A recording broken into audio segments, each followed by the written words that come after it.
Okay, my name is Howard Eber, and I am an alcoholic. I want to welcome everybody to week number 37 of this current cycle. I believe this is the sixth cycle on Zoom. It is, I believe, we're into our 18th year, 17th year actually, of doing this on Sunday nights. It's been a long run, but we haven't missed too many Sunday nights. So thank you all for being here. Uh, 106 people is phenomenal. There were nights when there were only two or three of us here. So it's wonderful to see everybody here. And where we are is we're getting busy. We're getting busy in the fourth step. We have identified, we have diagnosed, if you will, the problem in the first step, that we have the threefold malady, not a twofold malady, a threefold malady. Too often I hear people at meetings say it's a twofold condition, a spiritual, physical, and mental. But we're leaving out, I think, the most important part of it, because that's the treatable part of it, the spiritual malady. We have a spiritual malady that tells us we're restless and irritable and discontented, and that the only way to get some sense of ease and comfort is to take that first drink or that first drug, knowing full well what's going to happen because it's happened every other time. But we eventually convince ourselves that this time it'll be different. This time it will not be the same way. It will be a different ending, meaning I'm going to believe in a lie. So I make a decision to take that drink or that drug based on a lie, and I give in to the obsession, which is what the lie is, and I take that drink or that drug, which triggers the abnormal reaction to these chemicals, and I'm off to the races. And the only way I can treat this condition, because I cannot take away a physical allergy. If you've got an allergy, you've got an allergy. You're in for keeps. You're in for the long run.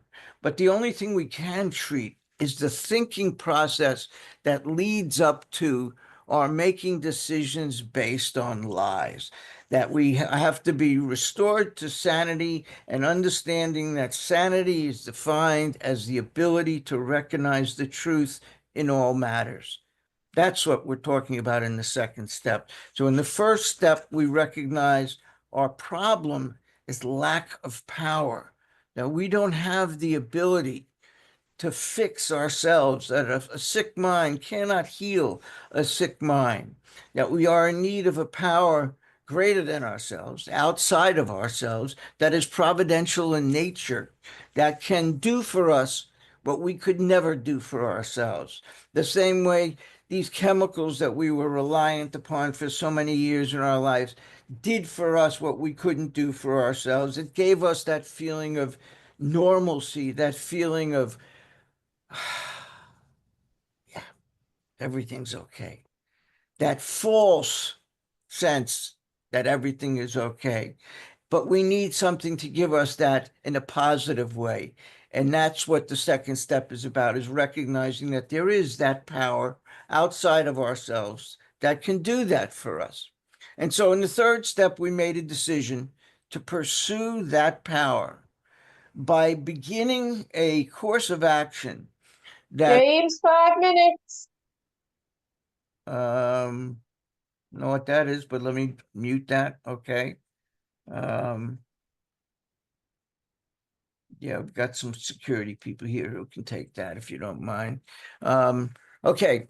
And so what we've begun to do is in our fourth step, take a look at the things in us that have been blocking us from that power.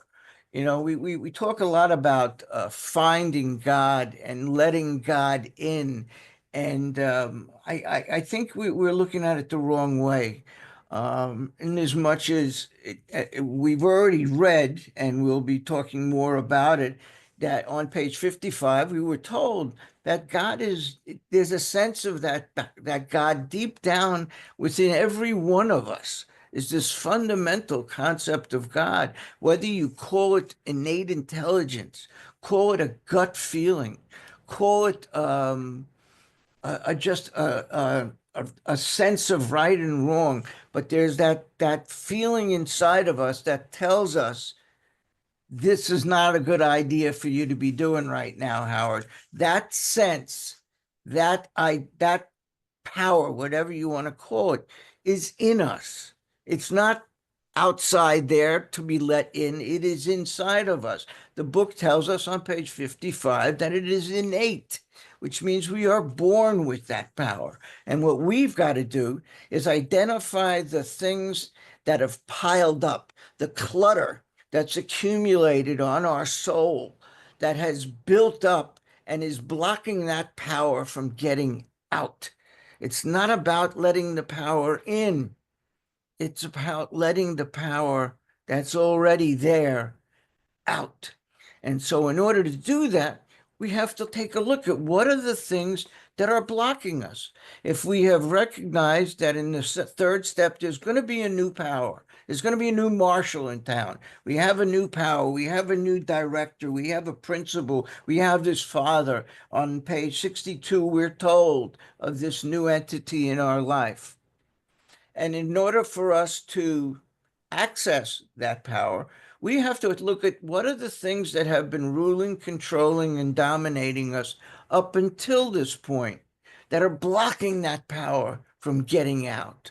What are those manifestations of self? As Bill said, 100 forms of fear, self-delusion, self-pity, self this, self that, self the other thing. All of the manifestations of self that have driven us, ruled, controlled, and dominated us. And one of the things that we talked about was we begin with this inventory, and we kind of passed over it a little too quickly the other day, and I really want to go back and spend another moment on it. On the bottom of page 63, after we are told what we're to be doing here in our fourth step assignment, it says, next we launched on a course of vigorous action, and that is not just the fourth step, that is the fourth through the ninth step. The first step of which is a personal housekeeping. And there's your fourth step, which many of us had never attempted. And that's the line that I wanted to draw your attention to on the top of page 64, that many of us have never attempted to do this fourth step. And what I wanted to do is kind of take a look at what are some of the reasons why. Why haven't we done this inventory? Andy, let's take a look at what is it? The reasons why we haven't attempted to do this. 535 it is. 535, I think you'll find it. Fourth step excuses. Why haven't we done it? Well, number one, I think the main reason is fear. Fear. We're afraid of finding out all these mean, nasty, ugly things about ourselves, and that's terrifying to us. Well, we're going to see in very short order that there's absolutely nothing to be afraid of. That what we're going to be doing is unearthing, uncovering truths about ourselves. That's what a moral inventory is. Moral means truth. The moral of any given matter is the truth of that matter. And so what we're doing is we're getting down to the truth of any given matter. And we're doing this by making a list. The word inventory gives away what it is we're doing. The second reason that people don't do it, I know I didn't, all three of these reasons apply to me, is I didn't know how. It's too complicated. You know, at every meeting I went to, there were people saying that there are 100 different ways to work the fourth step, all of which, incidentally, I'll see you later, hon. I love you. Bye-bye. All of which are being said by people who really never even attempted to do that. They're saying there's 100 different ways to do it. Oh yeah, how did you do it? Well, it's just too complicated. I never did that. Or they sat down and they wrote their life story out, which comes to the third reason. It's too overwhelming. It is. The notion of having to write out your life story is overwhelming. It's also unnecessary. It's not what we're doing. We're not writing out our life story, where we were born, when we were born, what our parents did. All of this stuff has no bearing, really, on our inventory unless there is some significance to it. And if it is, it'll show up on our list. So what we're going to be finding is that there's no reason for any of these things. Um, you'll also hear people say things like, it won't work for me. That's a fourth reason I've heard recently, that it won't work for me. I'm different. It's terminal uniqueness we have. It won't work for me. Um, some people also say, take your time, that the inventory has to, like fine wine, it has to age. You have to give it some time. Don't rush it. Those people usually going out, drinking on that wine that they say has to age so well. So it's not the best advice to follow. So the reasons, I think the most important reasons, the most common reasons are that we're afraid of finding out these mean, nasty things about ourselves. And we're going to see it's just truth, just plain simple truth about ourselves, that we don't know how. We can't say that anymore in very short order. We will not be able to say, I don't know how to do it anymore. Because one of the things that we do here is we teach how to do it. I don't know how many step meetings I went to and big book meetings I went to in the 24 years before I wound up in the big book workshop that actually taught me how to do this. And I went to all of these meetings that said how important the fourth step is and what happens if you do it and what happens if you don't do it. But I never, until I walked into that church basement on May 2nd, 2006, I didn't hear anyone say how to do it. I heard why.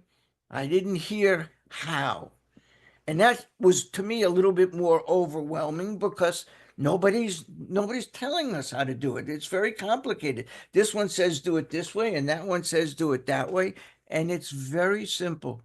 If we follow the directions in the book, we'll find it's very simple.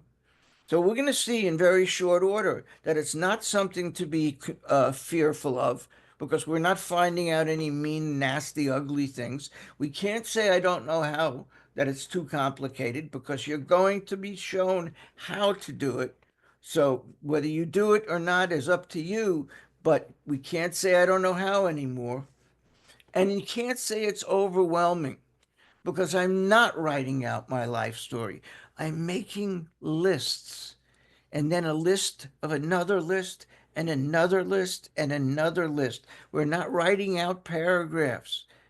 Even if you didn't know all the directions that are in the book, if we just took the literal translation of the step, a searching and fearless moral inventory, and we looked up the word inventory, it's defined as an itemized list. A list, not a story, not a volume, a list. And that's all we're going to be doing in our inventory is making a list of various things. And what the first thing we were assigned to do on the bottom of page 64 was we were told that the resentment, which is the reliving of these angers, these fears, these sources of guilt and shame, um, needed to be looked at because their resentments, that means that we keep playing them over and over and over in our head. Very often people go to meetings and they talk about the topic of the meeting is resentment. No, everyone talks about is anger, as if anger means resentment. I'm sorry, it doesn't. Anger is a form of resentment. So is fear. So is the guilt and shame we carry as a result of the harms we've done others.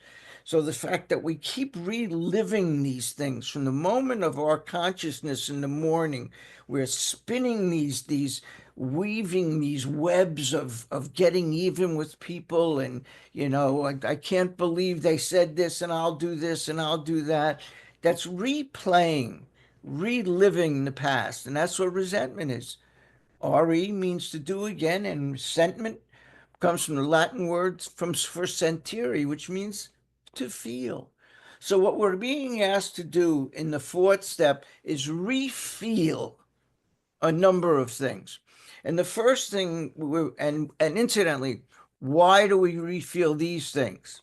Well, if I look back over my life, I can't identify a single emotional disturbance that didn't have to do with one of three things. One, I'm angry as hell about something. Something pissed me off. You did something, or I imagined you did something, or I know what you were thinking of doing that pissed me off. So anger was one of those things. The second thing was fear. Was I'm scared to death about something, whatever it is, real or fancied. I'm afraid of that thing. And the third thing is that I'm filled with guilt and shame and remorse because of something I've done that I don't want you to know about. And I'm afraid that you're going to find out. So that means that what has ruled, controlled, and dominated my life have been these angers, these fears, these forms of guilt and shame and remorse that have ruled, controlled, and dominated all of my actions. So if I'm to change my actions, I must first identify the thought that sets in motion the chain of events that ends in the action of taking that drink or that drug. If the actions of my life are lousy, it's because my thinking stinks. All action is born in thought.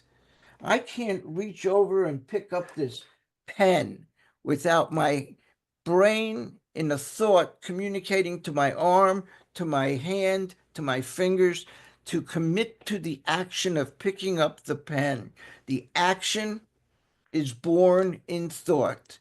I think, gee, I'm going to pick up that pen, and I set in motion a chain of events that ends in my taking that action. All action is born in thought.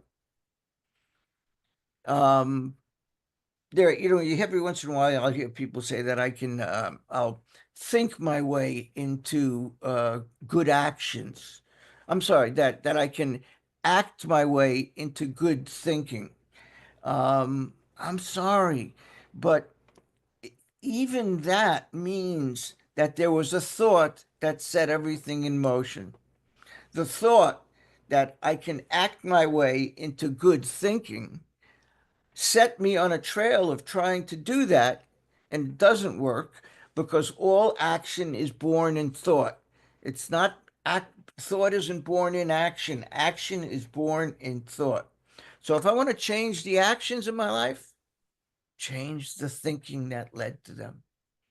So I found that when I made decisions based on these forms, as we just said, of 100 forms of fear, of self-delusion, self-seeking, and so on, all of these manifestations of self, when I took actions based on those guiding principles of self, and we don't know what they are yet, but we know that there are 100 forms of them that are going to rule us and control us and dominate us. So we have to find out what those things are, because when we make decisions based on those things as a motivating force, what happens? We are in conflict spiritually, mentally, and physically. We collide with the forces with which we are surrounded by. There are three basic dimensions in life. It's spiritual, mental, and physical. And when we make decisions based on self, what's in it for me? What do I get out of it? Why should I do this? Me, the AA opera. We make decisions based on self that puts us in conflict with other people. And when we collide with those forces with which we are in conflict, we step on their toes. And when we step on their toes, what happens? Well, you step on my toe, I'm going to push you off. Get off my toe. I'm going to retaliate, is the word Bill uses. And when we get retaliated against, what do? We retaliate, push back as much as people push back on us. So when that happens, I get angry. I get fearful. I act in a harmful manner. In other words, I get resentful. And when I'm resentful, I drink and I drug. So if the action of drinking and drugging is what I want to eliminate from my life, I have to find out what are those 100 forms of fear, self delusion, self this, self that. What are those things that set this chain of motion, of events in motion? And at the bottom of page 64, we're told that the first thing we're going to look at is our angers. We're going to make a simple list of people, principles, institutions with whom we were angry. Not difficult. Is there anything to be afraid of there? Is there anything that's complicated there? Is there anything that's overwhelming about that? I never met an alcoholic or an addict who didn't know exactly who he was angry with every minute of every day. I just don't think that we could survive without knowing those things. So it's easy to know that principles, any number of things, religious principles, political principles, things that we're taught about in school or at home, those are, I'm sorry, those are principles. Institutions are things like the legal system, the court system, alcohol, drug and alcohol rehabs, big book studies. These are institutions, these are principles that are pretty annoying to a lot of people. So we take a look at all the things that made us angry. That's the first list, is a simple list of words. And then we're told at the bottom of page 64 that we asked ourselves why we were angry. Column 2, again, not so difficult. Why? I'm angry at this person. Why? We are given an example on page 65. I'm resentful at Mr. Brown. And then in column 2, for the cause, for the various reasons why we're angry at this SOB, takes 19 words, a total of 19 words. Doesn't take more than that. And even that's a lot of words. All we need in column 2 is just some key points, some bullet points, so we'll know, we'll be reminded why we're angry, as if we need to be reminded. Because again, nobody's going to be reading this. We're going through it with our sponsor. We just need the words that'll remind us in column 2. And then it tells us in column 3, we set opposite the cause, or column 2, why we were angry. We listed what basic instinct of ours was hurt or threatened by what that person did to us. See, I learned that I can't be angry at you unless you do something that directly threatens, hurts, or interferes with one of my God given basic instincts. These are these are God given survival mechanisms. God gives them to us so we can be protected, so we can have a sense of community, that we have a sense of self, so we have a sense of respect, so we have a sense of security, different types of security, physical security, emotional security, physical security, um, and relationships. that we have to have relationships. These are basic instincts of life that sometimes get hypersensitized, or in the case of the people who do it to us, they become, their instincts become out of proportion. They do something that hurts or threatens us because one of their basic instincts is hurt or threatened. So they step on our toes. And the question then is, which toe did they step on? And we start to identify those basic instincts in that column 3. Bill told us we were to look at the things that he gave us the titles of self-esteem. He called it security. Security, again, was several different types of security: physical, emotional, financial.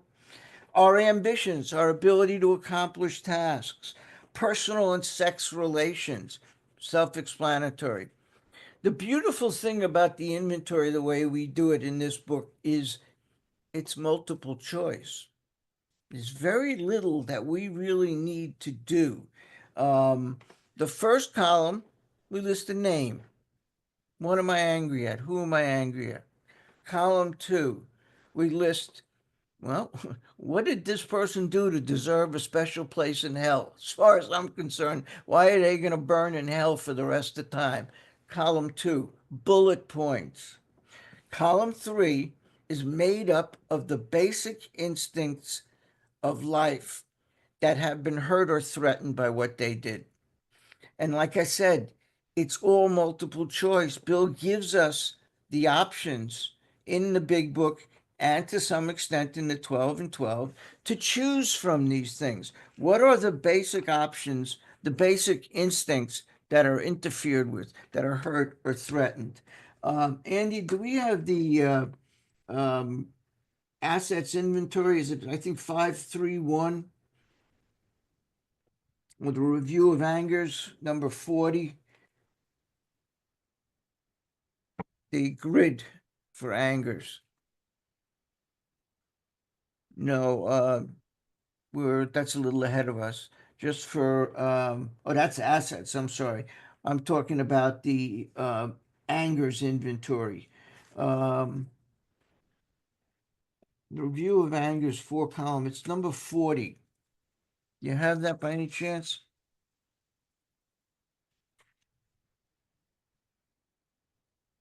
Well, what it is, like I said, is we have 4 columns.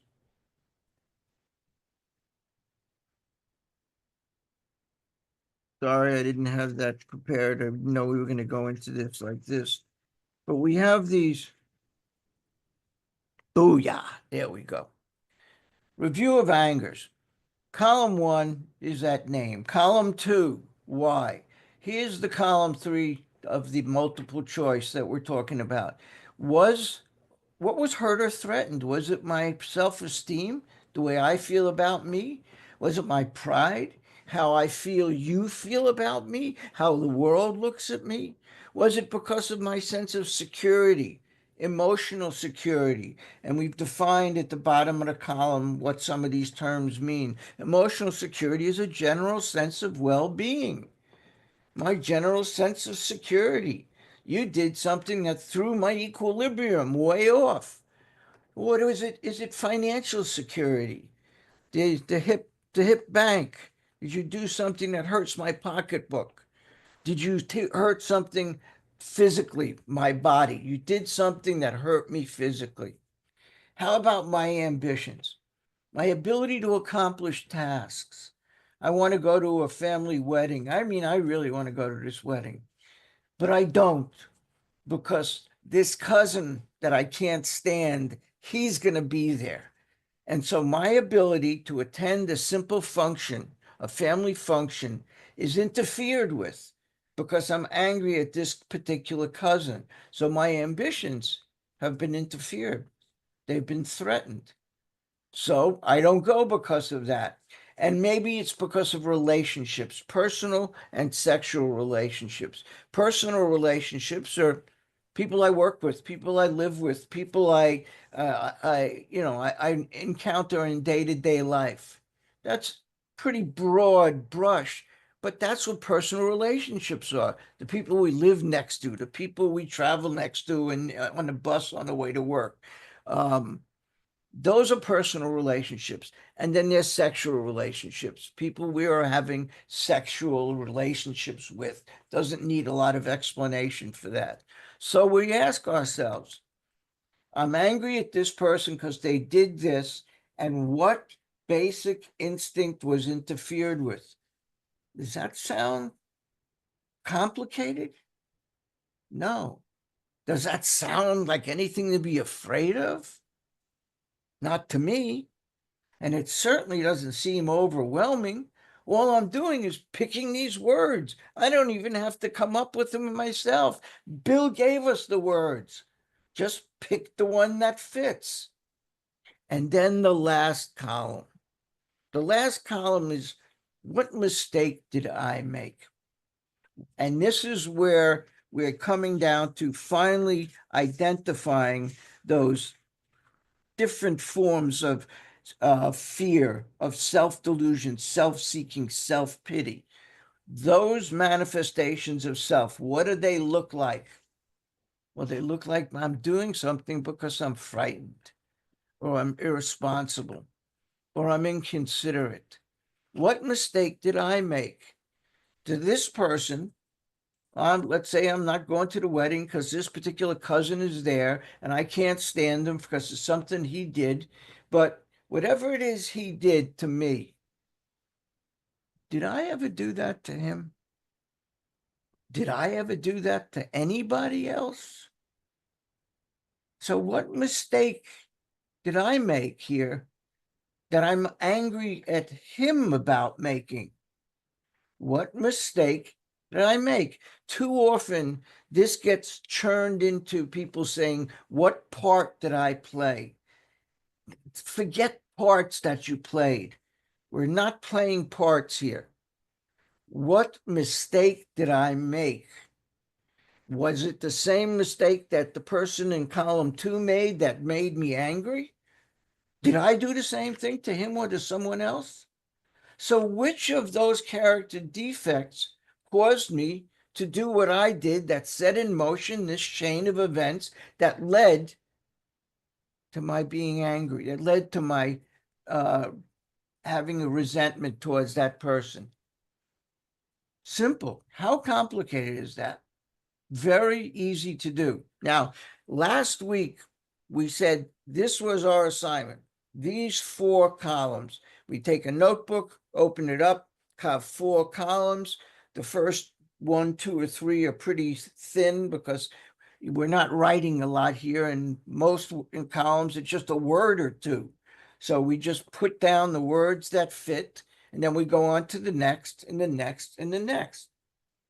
But I mentioned to you that there are certain times that there is a part that we played in the resentment. Remember, resentment is about refeeling something. We're refeeling these angers, these harms, these fears. Let's say somebody did something to us that was abusive, physically abusive, sexually abusive, mentally abusive. We didn't do anything to cause it. Joe and Charlie, when they talk about this, say that it's okay to leave that area blank because you didn't do anything to bring this about. You didn't. You just happened to be in that place, and you happened to be in the line of fire when this person went off. That it's not us that we're being targeted. It's just that we happen to be in I forget what they call it, the range, basically the field of damage. It's not, it helps me understand that I'm not the person that is being attacked, that I am just being hurt. And what does that mean? It means that I did nothing to cause the event. I have a cousin who abused me when I was 10 to 14 years old. He stopped when I was 14. For the next 40 years, every time I heard someone talk about abuse or I thought of this person, my blood pressure would go up, my stomach would get in a knot. I would have these reactions to something that isn't happening. It's a lie. It happened when I was 9, 10, 11, 12, 13, 14, but it stopped happening. The fact that I was still feeling it for the next 40 years, I'm doing it to myself now. That particular person is long dead and buried, as it turns out. So he's way beyond doing anything to me again. But the point is, there's two parts to this.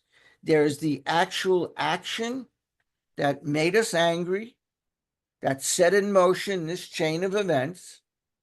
And then there's the resentment, the re-feeling of it. So that means I played a part in the resentment. Andy, could you give me 6, 7? It's called Have Will. Nope. Have Will revised 6, 7.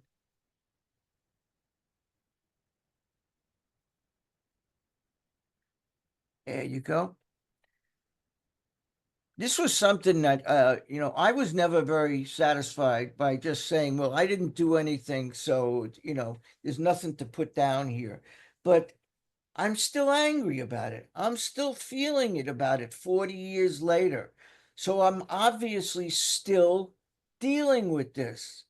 I got to get rid of it. I've got to find some way to deal with this. And somebody at a workshop suggested the have will list, and it worked like a charm. And I'm going to pass it along to you. For the third column, right? What basic instinct was hurt or threatened?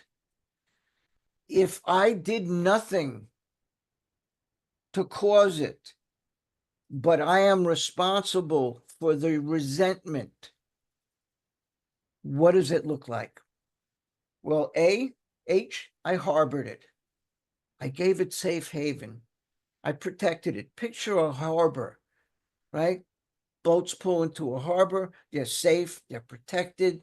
They're fixed up. They're painted up. They're reconditioned. They are given safe harbor. Nothing could hurt them in that harbor. I allowed it to happen. I was never able to, in those 40 years, say, you know what? What's done is done. I can't be carrying this around for the rest of my life, especially after the guy is dead. I'm the only one who's carrying it around. You know that silly comment that resentment is like taking poison and expecting the other person to die? Well, that's kind of like what I'm doing, is I'm allowing that person to continue to hurt me. So I allowed it. I was a victim. I felt that it happened to me, that it didn't just happen, that it happened to me in particular. And I had expectations. I had expectations that a person who loved me the way this cousin did, who loved me like a big brother, and I loved him like a big brother till the day he died. I always did. Led to a lot of conflicted feelings, but I had expectations. That somebody who loves me would never do something like that to me, and B, that I would never let anyone do that to me. I had expectations of myself that if someone ever did anything like that to me, I'd bring the house down on them. I would let everybody know I would do this and I would do that, and I did nothing. Nothing. And then we have the second part of this. Andy, if you'll slip down to WILL, I built walls. if somebody who loves me can hurt me this badly, I built walls. I made it very hard for people to get close to me. I made it very difficult to emotionally connect with me. I was irresponsible. How was I irresponsible? Well, this cousin babysat for my younger brother when I went off to college. This cousin who molested me babysat for my kid brother. And I never told anybody what he did to me. So I put my brother in harm's way. I found out later that he also babysat for other cousins in the family, and nobody ever said a word about it. I put them in harm's way. I was irresponsible. Why? Because I lied. By omission, I lied. I never told the truth about what happened to me. And if he did hurt those people, and I've spoken to most of them, and they maintain that he did not, but that's not important. If he did, I put them in harm's way. I did something that was irresponsible because I lied by omission. And the last L is I lacked prayer. I never at any point asked that power to help me, relieve me of this anger that I'm feeling, help me feel some compassion for this individual, that sick man's prayer that we talked about, that help us show them the same tolerance, pity, patience that we would cheerfully grant a sick friend. When a person offended, we said to ourselves, this is a sick man. How can I be helpful to him? God save me from being angry. So there's a part that I played in this that has nothing to do with the act and everything to do with the next 20 or 30 years or however long it's been that I'm carrying this thing around and I'm feeling the anger from it. I'm feeling the sensations, that all of that kicked up. I was never able to just, what's done is done, to hell with that.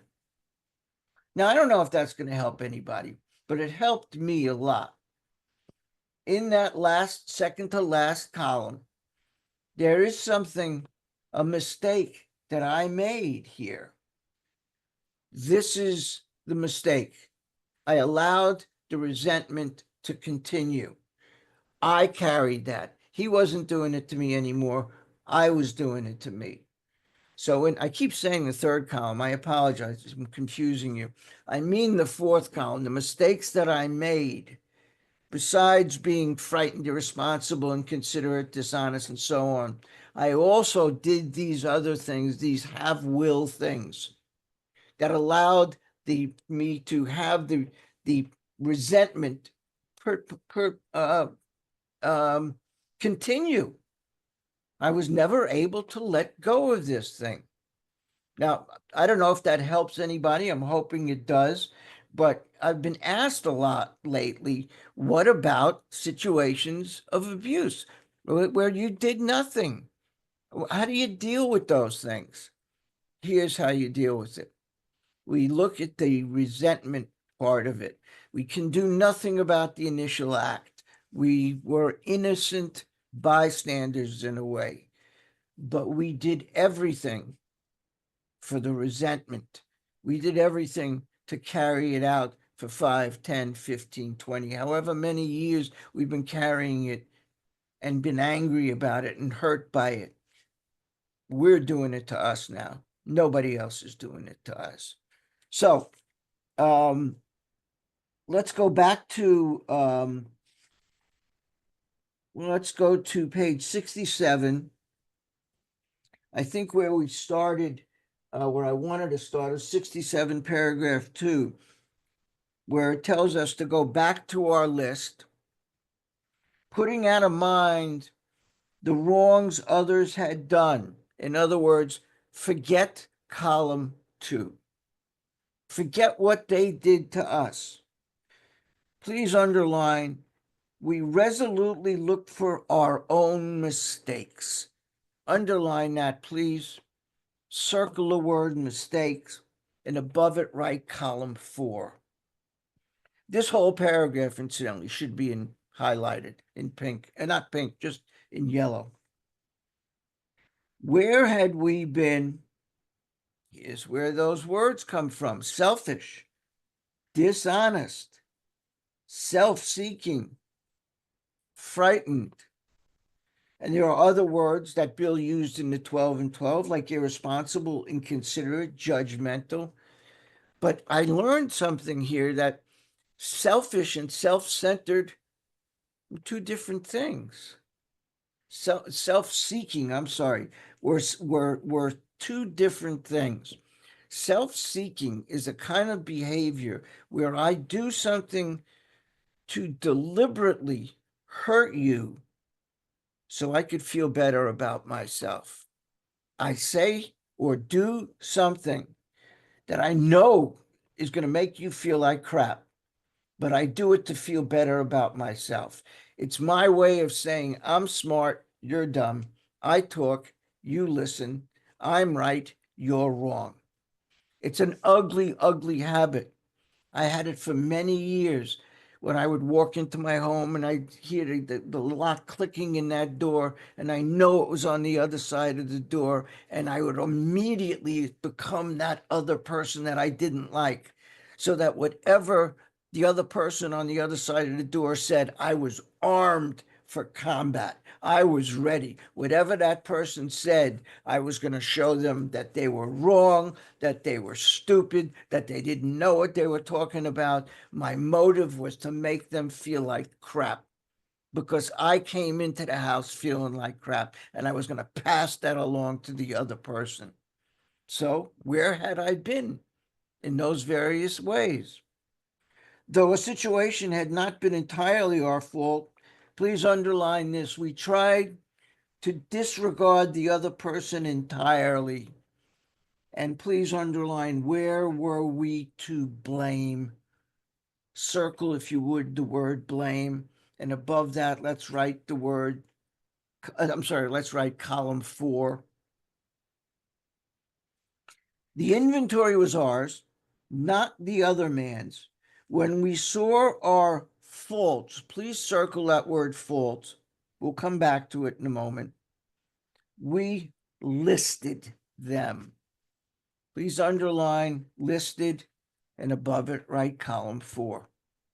Again, list, no explanations, no details, just list which of these words that we just talked about: selfish, dishonest, self-seeking, frightened, irresponsible, and so on, which one of those fits? Again, multiple choice. How easy could it be?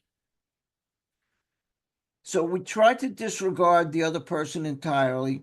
Where were we to blame? Please circle that word, to blame. As I said, the inventory was ours, not the other man's. When we saw our faults, please circle the word faults. Above it, write defects, because that's what's going to be in that last column. Defects of character. The things that are in that last column, those are the wrongs we're going to talk about in our 5th step. Those are the defects we're going to talk about in our 6th step. And those are the shortcomings we're going to talk about in the 7th step. So if you burn your 4th step, you don't have the data you need for those steps. Remember, we said that the information for steps 8 and 9 is going to come from column 1. Well, the information for steps 5, 6, and 7 is going to come from that last column. So don't burn it or make a copy of it, because you're going to need it later. So let's continue. We listed them, column 4. We placed them before us in black and white. Please underline that. When I put something down in black and white, it is precise, it is specific, it is clear, it is not dubious, it is not questionable. It is black or it's white. It's not a difficult thing to figure out. We put it down in black and white. We admitted our wrongs honestly and were willing to set these matters straight. Now, let me go back for a couple of lines. There are two words we circled. We circled blame. Where were we to blame? And then he said, when we saw our faults, we listed them. And one of the things I've learned about Bill Wilson, certainly by the time I get to page 67, is he has a tendency to use certain words that appear to mean the same thing, and they don't. And here's a great example of that. He used the word blame and he used the word fault. Fault. Let's take fault first. Fault is defined, and you may want to write this down in the blank page opposite your current where you're reading. Fault is defined as a slight crime or offense. Key word there is a slight. A slight crime or offense. A slight. Blame is defined as the entire responsibility for a wrong. That's the truth. The entire responsibility for the wrong. That is the truth of the matter. That is who is to blame. Those are two different things. The same way we talked about the difference between, we agnostics, we talked about belief and faith, that they're not the same thing, that belief means hope, faith means knowledge, certainty, absolute knowledge of something. Two different things. Same thing here. Blame means one thing, fault means another. So when he's saying that in that last column, we took a look at these things, we needed to know, were we at fault or were we to blame? And when it comes to the resentment portion of it, we are entirely responsible. We are to blame for the resentment, not the action that led to it. That's the other person's fault. The other person is to blame, rather. We're to blame for the resentment that came as a result of it. So let's continue. Notice that the word fear, and please highlight this next paragraph. The word fear is bracketed alongside the difficulties with Mr. Brown, Mrs. Jones, the employer, and his wife. Please underline the rest of the paragraph, that important. This short word somehow touches about every aspect of our lives. It was an evil and corroding thread. The fabric of our existence was shot through with it. It set in motion trains. Notice that's plural.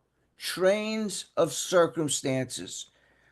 Not one thing, many things. Trains of circumstances which brought us misfortune we felt we didn't deserve. But didn't we ourselves set the ball rolling? Sometimes we think fear ought to be classified with stealing. I'll say it seemed to have robbed me of just about everything in my life. It seems to cause more trouble. Now, let me go back through that statement. In If you have the study version of the big book, in the blank page opposite this, I'm going to suggest you take some notes. If you don't have the study version, maybe you can write it on the bottom of the page somewhere. But I want to talk about this evil and corroding thread. What does that mean? Andy, can I get 528 put up?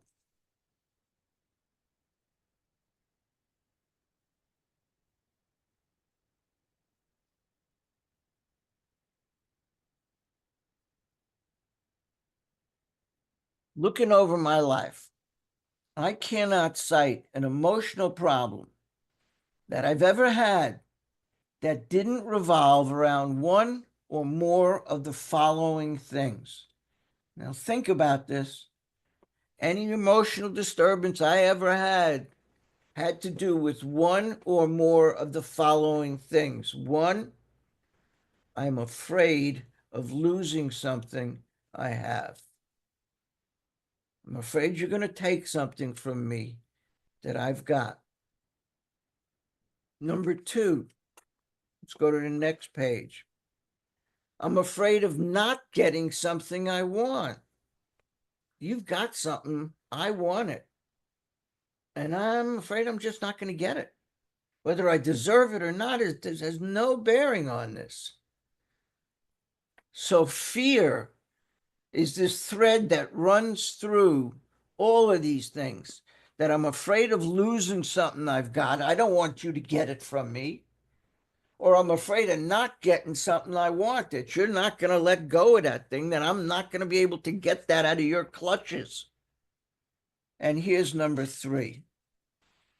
I've done something I shouldn't have done, and I'm afraid of being found out about it.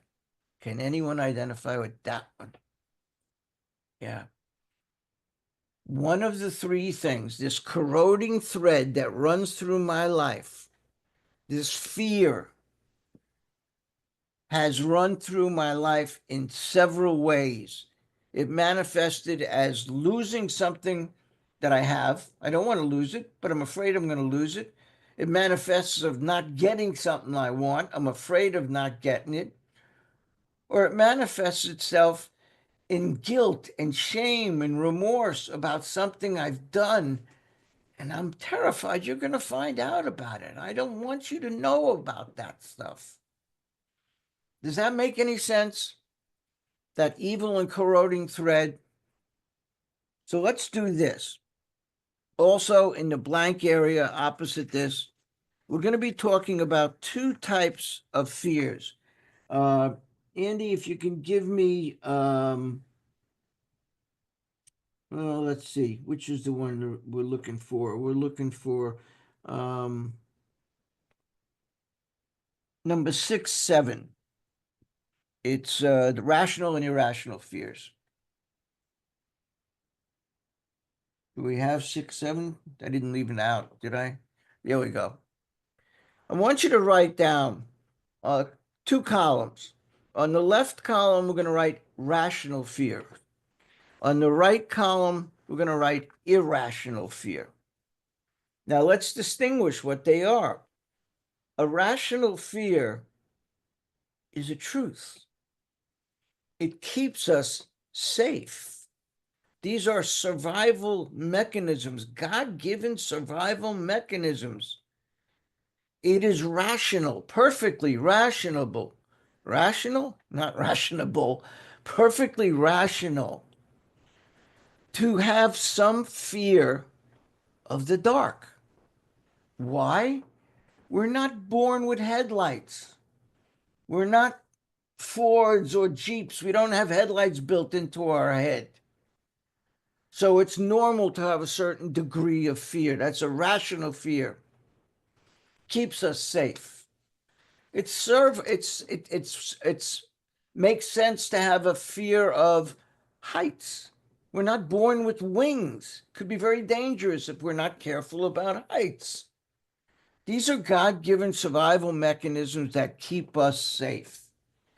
However, rational fears become overblown, hypersensitive, and make us make decisions that are based on lies. If I'm afraid of the dark to some extent, I'm acting on the truth when I don't have a headlight in my forehead.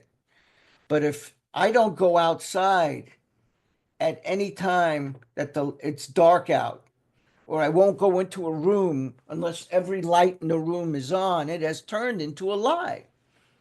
It's ruling, controlling, and dominating me adversely. I think it's normal for everybody to have a certain fear of dentists, clowns, and spiders. If a dentist is going to drill into the enamel of your teeth, it's not a pleasant experience. So it's normal to be a little afraid of the dentist. However, if your fear of the dentist keeps you from ever going to the dentist, it has ruled, controlled, and dominated your life to the point where you are making something happen that you're afraid of in the first place. You're afraid of all of this pain and misery that's going to happen. Well, you're going to get it and then some because you never went to the doctor, went to the dentist. Same thing with uh, fear of a hypochondriac, someone who's always running to the doctor because of every little ache and pain that they have. Well, it's normal to feel a certain, what is that pain? I should talk to my doctor about it, but not run to him every time I have a little pain that says, I think it's cancer, doc, I'm dying. You gotta take a look at this. That is overblown, that is out of proportion, that is hypersensitized, that has become a lie. It rules, controls, and dominates us adversely. What we are looking for in our fear inventory are the things on the right side of the list.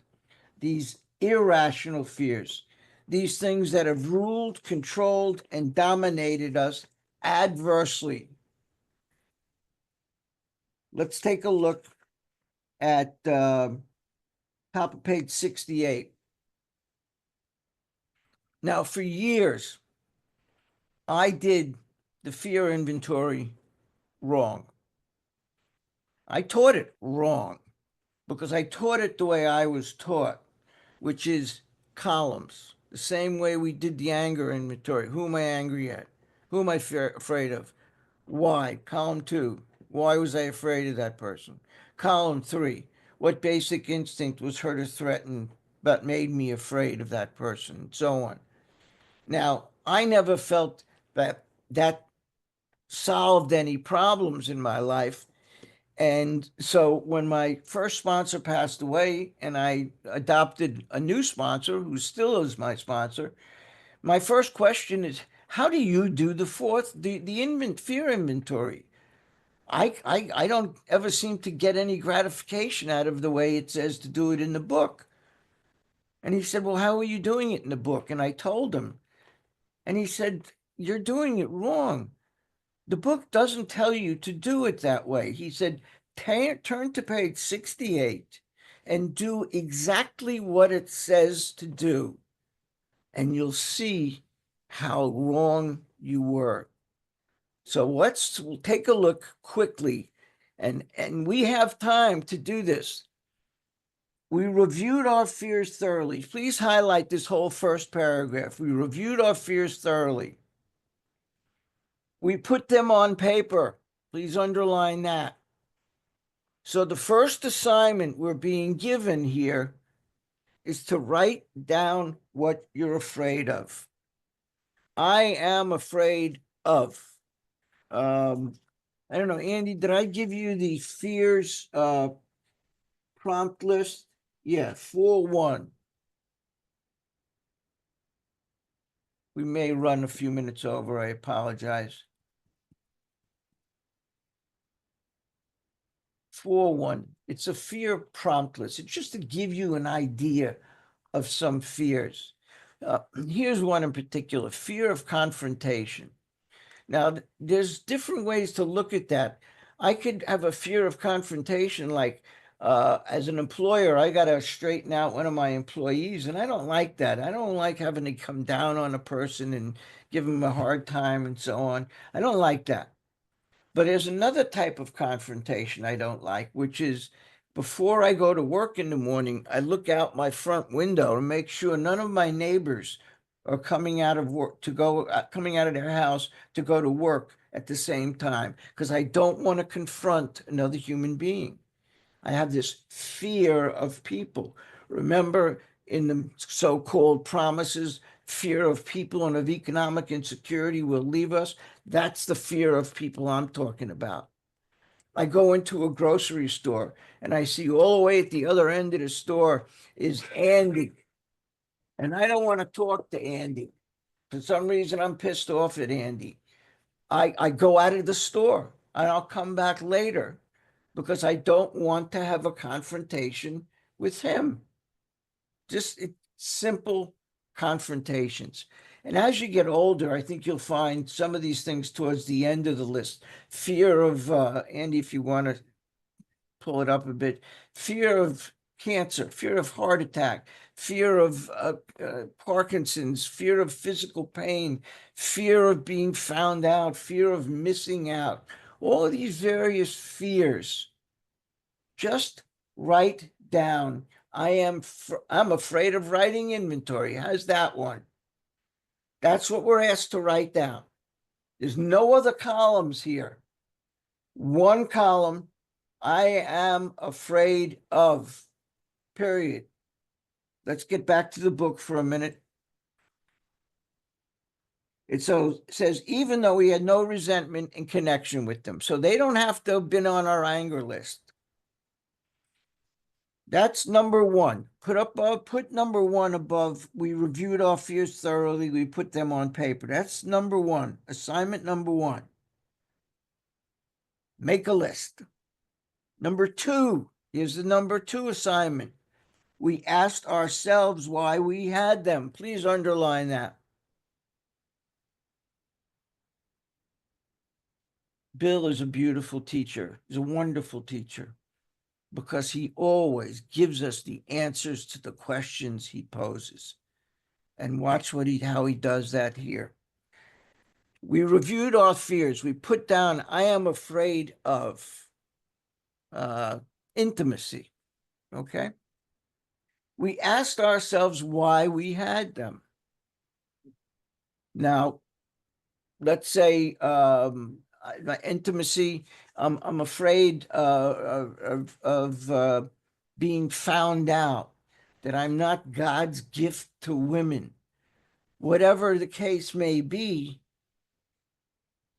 I am causing that fear because I'm relying upon myself. If we continue reading what he says here, watch how many times he says self. Wasn't it because self-reliance failed? Self-reliance was good as far as it went, but it didn't go far enough. Some of us once had great self-confidence, but it didn't fully solve the fear problem or any other. When it made us cocky, which is overconfident, it was worse. Perhaps there's a better way. We think so. Please underline and highlight, we are now on a different basis, the basis of trusting and relying upon God. Remember page 62, we have a new director. Remember what we were told on page 62. So we're reminding ourselves of that. We're on a different basis, the basis of trusting and relying upon God. Please underline, we trust infinite God rather than our finite selves. Circle infinite, circle finite. I'm trusting myself. My only source of support is myself, and I am finite. My powers, my abilities are limited. God's abilities are infinite. Certainly by this time in my recovery, I'm on page 68. I have seen God do things in my life that I could never, ever, ever have imagined my doing. Is God at play every night when I go to sleep? I always ask myself, where did I see God today? I still do it. I suggest to all my people that you do that. Before you go to sleep tonight, Ask yourself, where did I see God today in my life? You'll find it. Absolutely find it, because God is infinite. And the reason I have my fears is because I rely upon my finite self, not my infinite God. I don't ask God for help. I assume I could figure it out myself. Watch this. We're in the world to play the world. I'm sorry, play the world, play the role he assigns. Please highlight the next three lines in pink. This is a promise. Just to the extent that we do as we think he would have us and rely upon him, does he enable us to match calamity with serenity. The most important word in that paragraph is the word do. Just to the extent that we do, not that we say, not that we act, not that we talk about how God would have us do, but just to the extent that we do, we act as we believe God would have us act, quid pro quo. Does he match our calamity with serenity? The calamity that's causing our fears will disappear and be replaced with serenity, because I've tapped into a power that has the ability to do that in every and any situation. I can't. So if I do what God wants me to do, I will always get rewarded by getting what God wants me to do. Simple answer to that second question. Why did I have this fear? Because of reliance upon self. Now, the simple way to find that out, incidentally, is just ask yourself, whatever the fear is, why do I have this fear? Whatever your answer is, why did you have that fear? Whatever that answer is, why did you have that fear?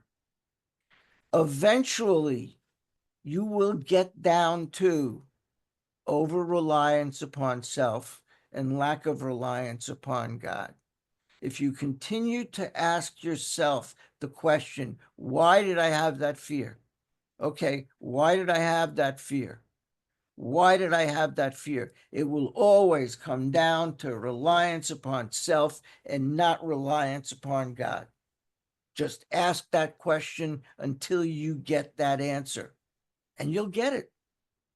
You'll get it. So the question is, why did I have it? Because of reliance upon self.